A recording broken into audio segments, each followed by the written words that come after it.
Santiago, Kapitulo 1, versikulo 1, ngadto na sa 12. Ako ang pagbabasa.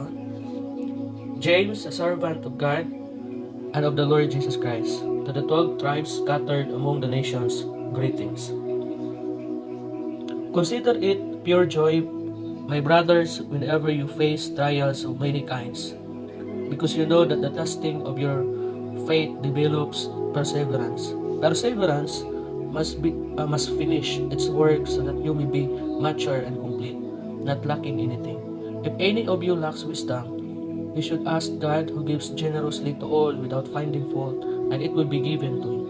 But when he asks, he must believe and not doubt, because he who doubts is like a wave of the sea, blown and tossed by the wind. That man should not think he will receive anything from the Lord. He is a trouble-minded man, unstable in all he does.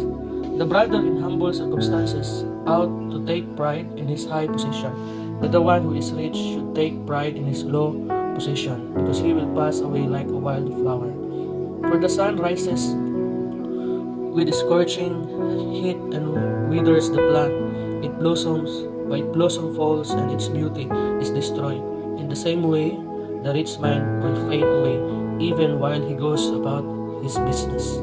Blessed is the man who perseveres under trial, because when he has stood the test, he will receive the crown of life that God has promised to those who love him. Amen. Si James nagsulat siya ani nga greetings o niini nga pasiuna aron nga pagpahibalo, paglikon sa pagtuo sa mga Kristohanon o sa mga kaubanan niya na adunay kalipay bisan taliwala diha sa mga pagsulay. Kung ikaw karon, kung kita karon adunay mga pagsulay, kini pod na mga katawhan sa Ginoo miagi pod mga pagsulay. That's why James writes about joys and trials. Now we are to see trials as joy. Now how can this be? Doon na ba'y kalipay, taliwala sa mga pagsulay? Sa tinuod lang, trial are not joyful. Nadiligid siya makalipay. Pag abot kanimo ang mga pagsulay o kasagaran ang bation sa tao, pag abot kaniya ang mga pagsulay, masubugid siya. Masubugid siya.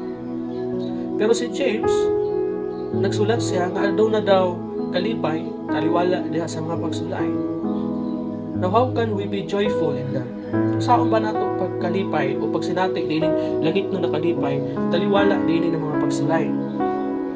Okay, kung sibisan kinsa yung pangutan pag aduna ganit mga pagsulay, parang makasubog yun o parang pag-uol yun kay ikaw kuno daw sulayan. Parang diligid sa makalipay.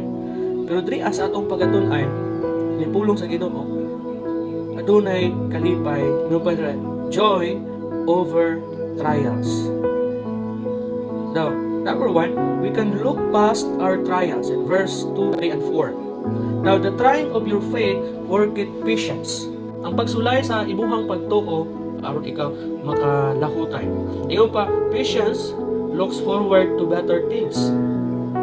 Kung ikaw mapailubon, kung ikaw kabalo maghulat, meaning na kay ginahulat na aduna pay maayo nga moabot diha sa imuha. Marubag single ka karon. Niya medyo taas-taas na imong pangidaron. Kung makapaabot pa ka na aduna gyud kung nagtuo ka nga aduna gyud gihatag gitagana ang Ginoo sa imuha, maghulat ka bisan pag taliwala sa imuhang kabalaka. Taliwala sa imuhang gibati din. Tungod kay nagtuo ka na adunay mas maayo ihatag ang Ginoo sa imuha. Pero kung dili ka kabalo magpailog, amo nang ginatawag bitaw sa uban ng mga termino nga tira pasagan na bahala kinsa na mahala na lang ta. Basta kay makaminyo lang ko samtang dili pa ko wala pa sa gikadlukan ako nga pagidaron. Now, ang pagsulay ihatag sa Ginoo sa imuha o sa atoa aron kita kabalo magpailog. Kay sa Kristohanon, murag ang ban dili ganit pasensyoso. Sa kini mga pagsulay, gihimo aron kita mahimong pasensyoso. Patience looks beyond today's clouds, sunshine. Karon imong tan-aw murag medyo hiop yun ang mga kinabuhi din mo. Pero ay kabala ka, mabukra ang kahayag niya na. Butin araw na pag-abot sa unahin. Kapalabya lang. Kung sa bagyo pa, sa balod pa, kung naa ka sa dagat, di maging permente nga naay bagyo, naay balod. Tinaw o mulinaw yun ang dagat. Kung dag-umon ang panahon, iligtanaw din mo sa panahon. Paabot lang, di ba? Magpakita na sa iyo ang adlaw. Now, Jesus has set the example at the cross in Hebrews 12:2. Ipakita kini ni Jesus Christ diha sa iyang mga ehemplo samtang atoa siya dito nagpitay sa cross. Giantos niya ang mga kasakit, ang kaulaw, kadi naghatag kaniya og hilabihan gyud kapait o kasakit. Kaya tabo diya sa kinabuhi. Katuyang gihimo sa ilaha sa iya dito sa cross. Sakit kay ito para sa iya, pero iya atong giantos. Di pa kaulawan pagid siya, pero iya gitong giantos. Tanan. Tungod kay nagtan-aw siya sa umaabot labi na gyud sa pagtapos o pagkahuman sa iyang kasakit nga iyang gibati o nga gipasan niya samtang naa siya dito sa cross. Kabalo siya nga mula bayo rin tanan, matapos rin tanan. Joy was headed for Jesus after the cross. He would have the joy of his resurrection and ascension to the Father. So wala siya nang focus dito sa iyahang kasamtangan na kasinatian sa kinabuhi. Kundi nagtanaw siya sa katapusan o sa mahitabo o sa mation niya pagkatapos ng pagsulay iyang naiaguman. Ngali ingon niya nga ako di siya antosan kay adunay kalipay unya pag-abot sa panahon sa pagkabanhaw o sa iyahang pagbalik pagsaka ngadto sa iyang amahan. He would have the joy of the coming rapture in his kingdom. Aduna siya kalipay sa maabot na panahon, labi na sa panahon sa pagkabanhaw o sa panahon sa rapture sa iyang ginarian. And he would have the joy of millions saved and sharing heaven with him. Second, we can look for the potential in our trials. In verse 5, on, if any of you lacks wisdom, he should ask God, who gives generously to all without finding fault, and it will be given to him. Subot pa sabot, ato ang tanawon kini ato ang mga kalisdanan, kini ato ang mga pagsulay, labi na gyud kini ato ang experience karon na crisis ay tungod ni nga COVID-19. Atong tan-awon na adunay maayo bisan taliwala nini nga mga pagsulay. Sa unsa pa man ang mga pagsulay ng imong gipasan karon diha sa imong kinabuhi, diha sa imong pamilya baka ang tan-awon nimo nga adunay maayo taliwala nimo tanan. Ayaw focus dito sa negative na side. Ayaw focus dito sa mga pait nga imong nasinatian, kundi una-hunaon ang tan-awon nimo kabisan taliwala ang tanan adunay maayo na imuhang makita. Kagahapon may usa ka tawo nga kaistorya na ako. Yung kanya pastor, ano ka ang nahitabo ding COVID-19 sa iya nga tingali nahitabo ni kay dunay katuyuan ang Ginoo. Ingon ko sa iya nga kalimutan awon karon ang panghitabo. Parang panimong naon negative din sa tao pinakay sakit gud siya, virus gud siya. Pero kung tan-awon pud di mo sa positive side sa mga panghitabo, kita hidatan na aduna gid po'y maayo nga nahitabo. Naman ako sa iya kay kung kaniadto tingali ang pamilya dili odungan og kaon kay iya og kaon kay busy sa trabaho, busy sa negosyo, may mga negosyo. Walay banding sa pamilya. Then ikaduha, spiritually tingali mo pa di ang gusto sa Ginoo. Kaya tingali atong panahon na wala pa ang COVID-19 ng mga tao, walay panahon sa Ginoo, walay pagpakabana, walay kahadlok sa Ginoo. And then karon di lang na ako sigurado pero kapalo ko na doon nagyoy natandog nila sa ilahang spirituhan na kinabuhi. So ang dili siguro ibasa og Biblia, nagabasa ng Biblia. Sa una siguro ang dili nagaampo siguro kay tungod sa kahadlok o tungod sa kabalaka sa mga COVID-19. So murag karon na mga panahon na kaingon ta na kanang dili man maayo pero kung tanaw nato ang positive side makaingon ka nga doon na tingali tumong ang Ginoo. Kung tanaw nimo ang atuwa nga environment karon, sa una murag grabe ang atuwa nga grabe ka polluted ang atuwa nga hangin nato. Ang tubig binagyan dito sa mga crowded na mga lugar like sa Manila. Pero karon tanaw nimo hayag-hayag na. Tungod kay epekto siya sa enhanced community quarantine. Kaya daghan man nagsara mga planta nga dili related sa foods ginasarado. Yung mga sakyanan talaksa na lang makita ni managan sa kalsada sa uban ng mga lugar kay bawal na, pati ang mga public transportation bawal na. So may makita ta nga maayo bisan taliwala sa mga nagapangita. The same po na sa ato ang mga pagsulay. Ayaw focus sa negative na nahatag sa mga pagsulay diya sa imuha, kundi focus dito sa good side. Ingon pa, there are lessons to be learned in our trials. Kanang imong mga pagsulay, aduna kay makatunan ni ana, aduna kay makutlop na pagtulunan yan ang imong mga pagsulay. In Romans 8:28-29, there are changes to be made in you or in us. Dapat adunay mausab diya sa imuha, diya sa sulod nimo, diya sa sulod sa atong kasing-kasing nato o sa atong kinabuhi, dapat adunay mausab. Kaya adunay mensahe ang Ginoo sa imuha nga dapat nimong sabton. Kung wala man ka makahibalo, pangayo og kaalam sa Ginoo. We need wisdom to understand what God is doing in our trials. Kinahanglan kita kaalam aron masabtan nato kung unsa ang gusto ipasabot sa Ginoo sa ato ang mga pagsulay. Basit kaniadto ni ay kanang luag ra kaayo ang imuhang pagtuo sa Ginoo. Ingon bitaw ang Biblia, sulayan ang bulawan pinaagi sa kalayo kay aron makita niini ang iyahang purity. Ang bulawan bigid siya. So ikaw, kita, usahay mo agi tag mga pagsulay kay aron makita kung lig-on bigid ta. Ini nga to ang mga pagsulay. Usahay bukatan ta.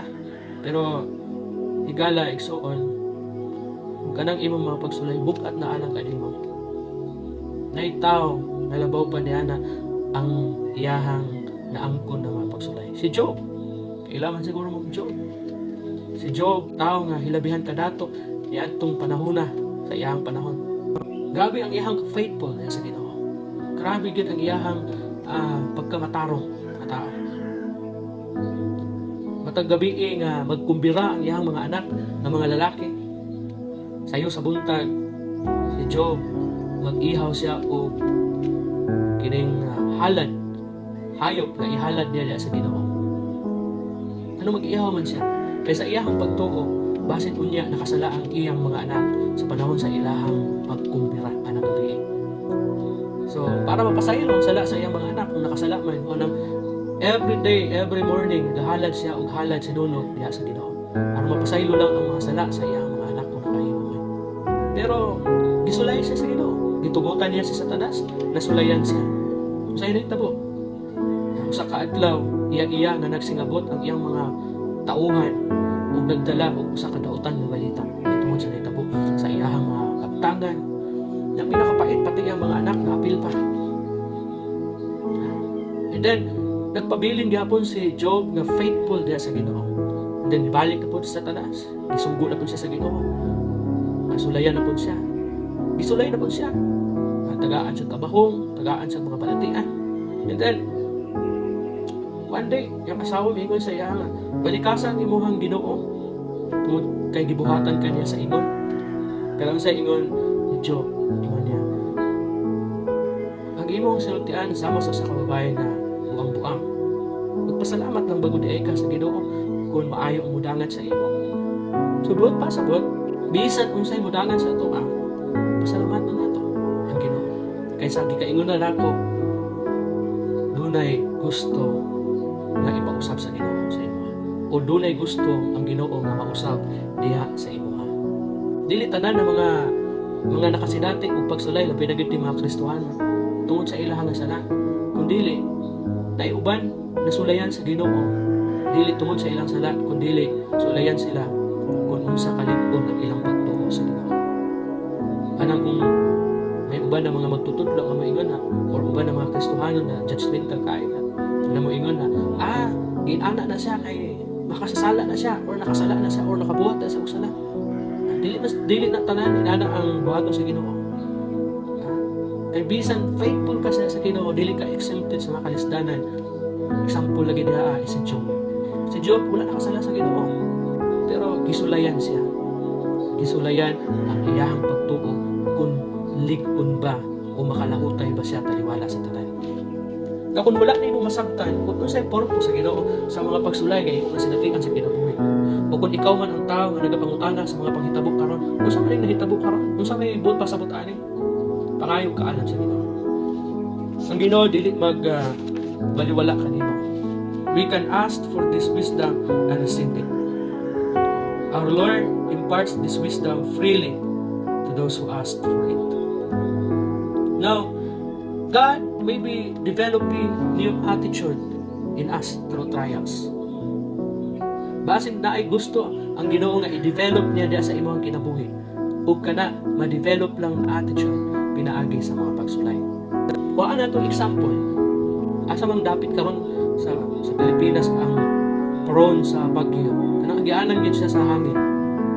Di ba? Tanan to Surigao, Hinatuan, mga area na prone sa bagyo, o agianan gyud sa bagyo. And then tan-aw nimo ng mga lubi na kadapit. Then ikumpara nimo sa mga lubi sa dapit nga dili ginaagian sa bagyo. Asay mas lig-on? Mas lig-on ang lubi didto nga dapit. Kung ikumpara nimo sa mga lubi dinhi una ini nga dapit ka nga dili ginaagian sa bagyo. Kaya nga naman ang mga lubi dito sa Hinatuan o sa asa madapitan diha sa Surigao na ginaagian sa bagyo. Gamay pa lang na sila. Nakasulay na sila og kanang hampakon sa hangin, laparohon sa hangin. Pero nakalahutay sila, hinungdan nga nagdako sila. Naanad na sila sa hangin, naanad na sila sa bagyo. Pero atong mga dapit na dili ganing bagyo, kung agian to bagyo, sigurado kung dili man mabali ang lubi, maibot yun ang lubi. Sama sa bagyo sa una nga Pablo, sa Davao Oriental o sa Caraga, sa Davao de Oro, bigo kanila ang bagyo, mabagin sila kapangandang kaysa pagtuo nga sa Hinatuan, maigo ang bagyo. Pero pag human sa bagyo, kung saan mo, mga lubi, mga bali, mga lukat ng mga lubi, tungkol kay nakalitan sila, huyang sila, tungkol kay wala sila naanan sa maong bagyo. So kanang mga pagsulay nga imong na sinatian karon igsoon, di-allow na sa Ginoo kay gusto niya nga mulig-on ka. Kung gusto niya nga dunay ma-develop nga kinaiya nga diha sa imuha. Basin sa una, dililig-on imong pagtuo, mawad-an lang ka og bugas, murag magpanik na ka. Tingali sa una, wala nang kay kwarta, sa puto na ka, kay wa kay kwarta, wala kay kapalit. Sa puto na ka. O nang gusto sila tingali sa Ginoo na kabalo ka magpailom, kabalo ka magpaubos, kabalo ka maantos.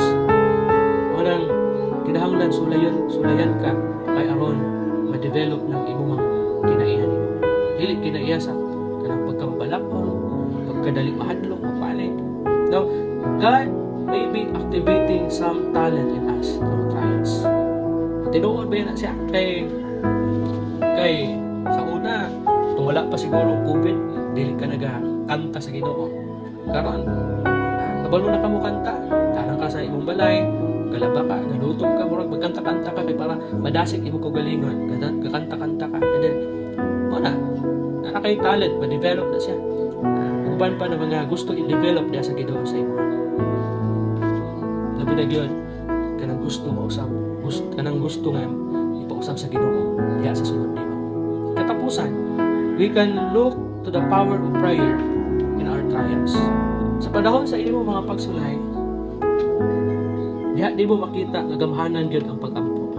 Pag wala ka pag gisulayan, kinaiya gyud sa tao, tinuod lang. Pag paayo ang iyang sitwasyon, maayo ang kahimtang, wala siya sakit, wala problema sa panalapi, wala na siya gikinahanglan, dili na siya muduol sa Ginoo, dili na gani siya kabalo pasalamat sa Ginoo, dili na siya kabalo moampo sa Ginoo. Nalimot na siya sa Ginoo sa lakto ng pagkastorya. Pero gag sa panisan, para katong sa kaistorya na Kristohano, nagpabuyag siya. Isa sa mga leader sa church, nagpabuyag siya. Kanang naasa yung mga sekreto nga ginahimo. And then one day, i-atake siya kung kining high blood. And then gidaan siya sa ospital. And then na-discoveryhan nila dito ang naay sa kuyaw na malatian. Ingnan siya sa doktor na dili na ka magdugay. Tagaan siya og 3 ka bulan. Impas na siya. Then ang mao nga Kristohano, tungkol kay Kristohano lagi nag-pray siya sa Ginoo. And then nagpatawag niya yung pastor.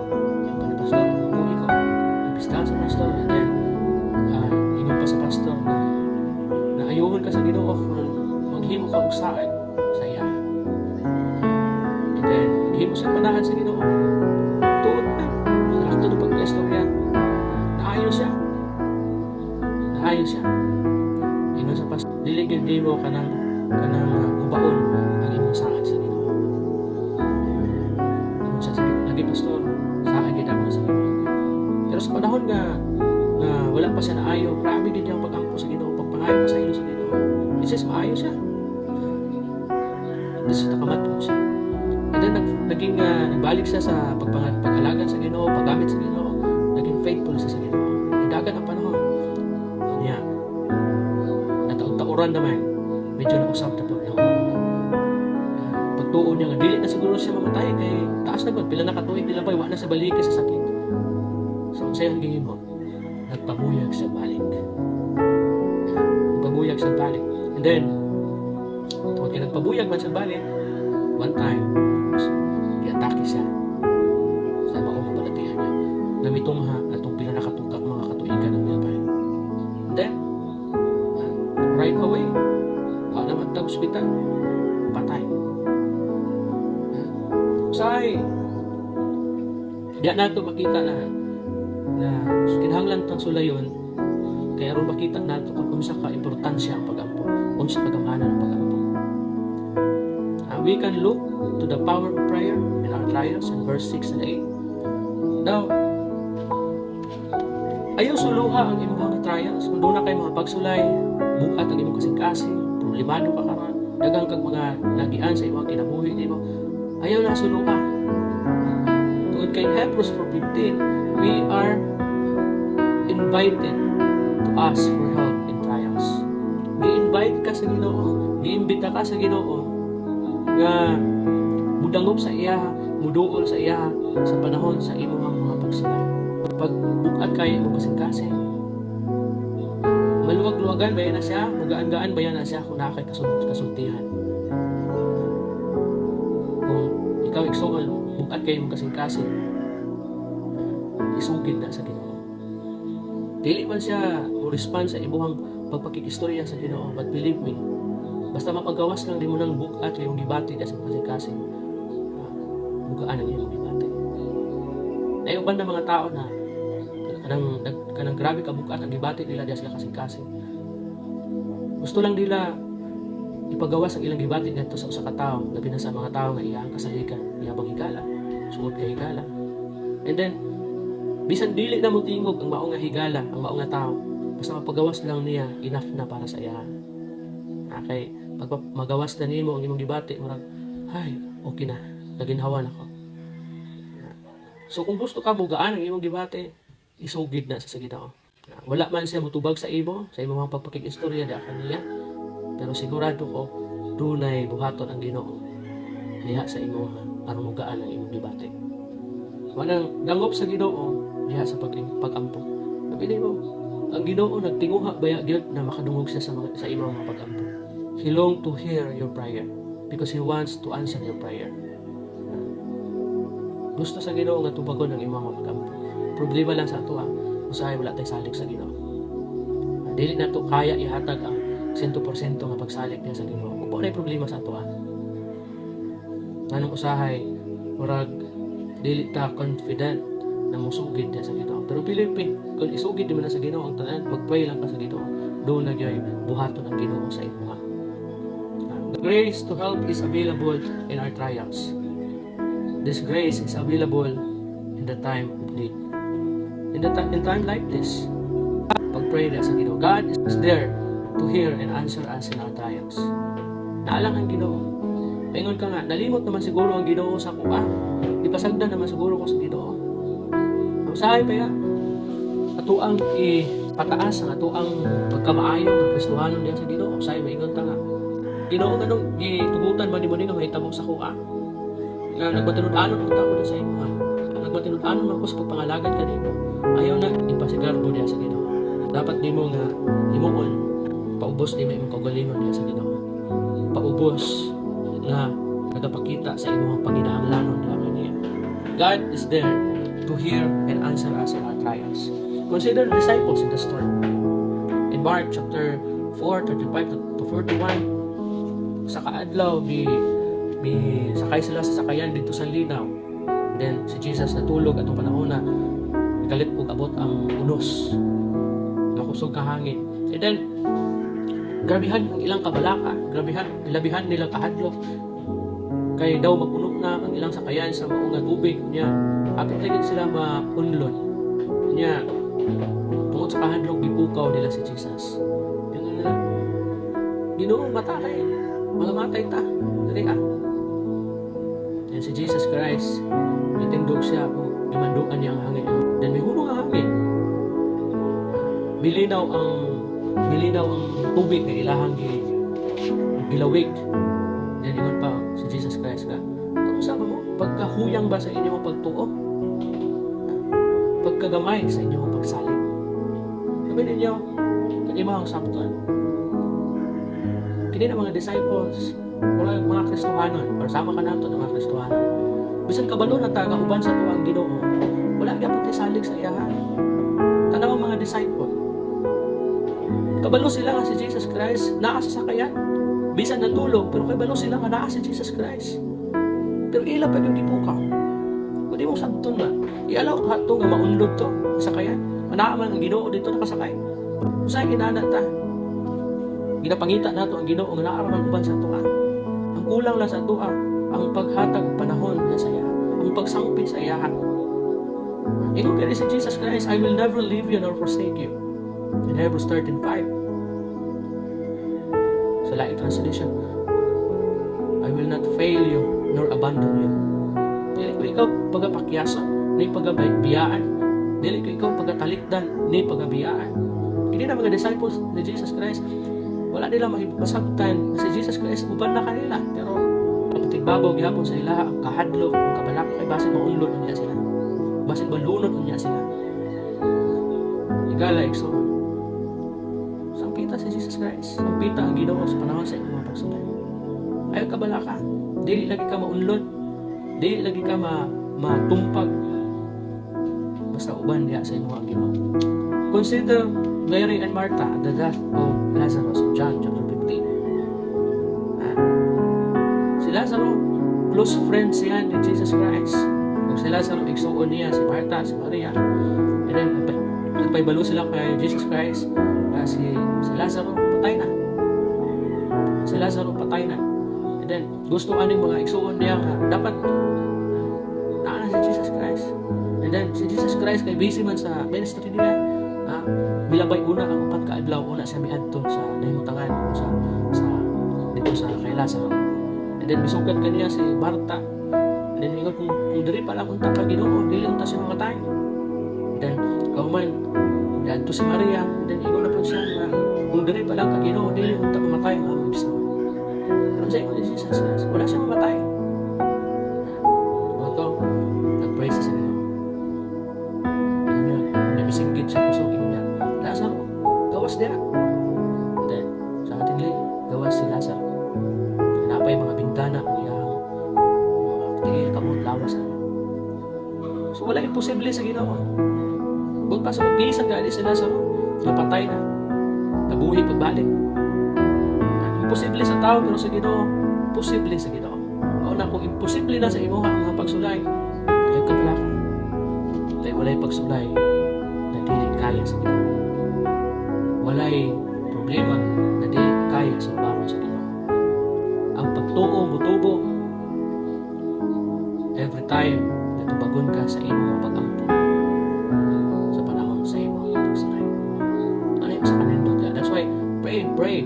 Kung kanunay ka ginatubag sa Ginoo, kanunay po nagalawom ang imong pagtuo niya sa Ginoo.